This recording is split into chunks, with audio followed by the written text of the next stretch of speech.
জাতীয় নির্বাচনকে সামনে রেখে প্রবাসী ভোটারদের জন্য চালু করা পোস্টাল ব্যালট ব্যবস্থা নতুন বিতর্কের জন্ম দিয়েছে।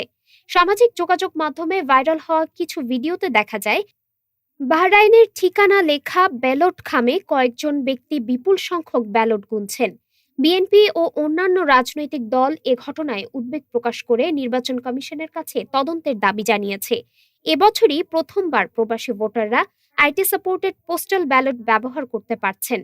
এর আগে এই ব্যবস্থা সীমিত ছিল সরকারি কর্মকর্তা, নির্বাচন সংশ্লিষ্ট ব্যক্তি এবং কারাবন্দীদের জন্য। নিবন্ধন শেষ হয়েছে ৫ জানুয়ারি। এতে দেশের ৩০০ সংসদীয় আসনে প্রায় ১৫ লাখ ভোটার পোস্টাল ব্যালটের জন্য নিবন্ধিত হয়েছেন। এর মধ্যে প্রবাসী ভোটার প্রায় ৭.৬৭ লাখ। এদিকে বিএনপি অভিযোগ করেছে ব্যালটে প্রতীক বিন্যাসে কৌশলগত পক্ষপাত রয়েছে। তবে নির্বাচন কমিশন বলেছে গোপনীয়তা নিশ্চিত করে প্রতীকগুলোর অবস্থান নিয়ম ও অ্যালফাবেটিক্যাল পদ্ধতিতে নির্ধারিত হয়েছে। বাহরাইনের বিতরণ সমস্যা সমাধানে দূতাবাস হস্তক্ষেপ করেছে।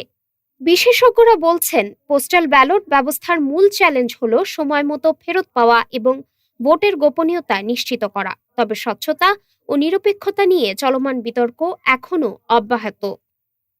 ডেস্ক রিপোর্ট, বাংলাদেশ সময়।